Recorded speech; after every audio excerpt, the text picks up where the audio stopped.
అందరికీ praise the lord. నిన్న పెద్ద ఆయన్ని ఆ తల్లి గారిని ఈ వృద్ధాశ్రమంలో జాయిన్ చేశాం కదా, వాళ్ళు ఎలా ఉన్నారో చూద్దామని వచ్చాం.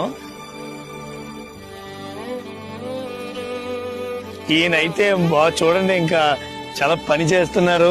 ఇదిగో ఇదంతా ఆయన క్లీన్ చేశారంట ఇదంతా. సో ఇదంతా నాకు కనబడాలని ఆయన ఏం చేశారంటే, ఇగో ఈ బట్టలన్నీ ఇలా ఉన్నాయి, ఇక్కడ ఉంటే ఈ తాడుకున్న ఇవన్నీ ఇలా జరిపేశాడు. ఇక్కడికి జరిపి ఇదిగో నేను ఇదంతా పని చేశాను చూడని ఇక్కడ ఉన్న వర్క్ అంతా చూపిస్తున్నారు ఆయన. ఇంకా ఇదిగో ఇక్కడ కూడా క్లీన్ చేశారు. పాపం ఈయన ఏదో వర్క్ చేస్తూనే ఉన్నారు. ఆ తల్లి గారిని చూస్తారా? ఆ అమ్మ, ఇదిగోండి అమ్మ, వందనాలమ్మా. అందరికి ప్రైజ్ లార్డ్ చెప్తారా? ఆ తల్లి గారికి సరిగా వినబడదు, ఆవిడికి కొంచెం వినికిడి శక్తి తక్కువ ఉంది. సో దేవుడికి వందనాలు, వీళ్ళని ఒక గూటికి చేర్చాడు దేవుడు. ఆయనకి మెయిన్ ప్రాబ్లం ఏంటంటే నైట్ అయినా సరిగా పడుకోలేదంట.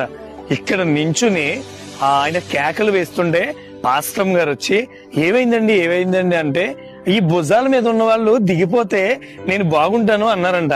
ఆ మాట చెప్పగానే గుండె చల్లుమనిపోయింది. రోడ్ల మీద అది యాక్సిడెంట్ లో చనిపోయిన వాళ్ళు అది ఉంటారు కదా, దురాత్మల ప్రభావం అది ఉంది ఆయన మీద.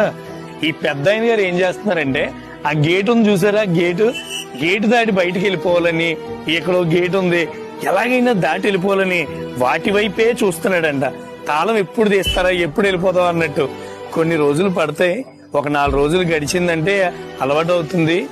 ఈయన మధుకిరణ్ గారు, మా పాస్టర్ గారు, పెద్ద ఆయనకి బాగాలేదు కదా, ప్రార్థన చేయడానికి వచ్చారు. దెయ్యాలు ఇలాగా గాలి చేష్టలు ఉన్నాయండి అని చెప్తే ఆయనకి ప్రార్థన చేయడానికి వచ్చారు. ఈయన చాలా మంచి ఆయన. నేను ఇలా ఉన్నానంటే అయ్యగారితో స్నేహం చేసిన తర్వాతే నా జీవితం మారింది. ఈ రోజుల్లో ఎంతమంది పాస్టర్లు ఉన్నారో నాకు తెలియదు, కానీ మా పాస్టర్ గారు నన్ను స్టేషన్ గొడవ నుంచి బయటకు తీసుకురావడానికి అవతల వాళ్ళ కాళ్ళు కూడా పట్టుకున్నారు. దేవుడు నాకు ఇచ్చిన బహుమానం ఆయన. కృప చూపించి నడిపించి ఆశీర్వాదకరంగా మార్చమని యేసు నామమున ప్రార్థిస్తున్నాను పరమ తండ్రి. ఆమేన్.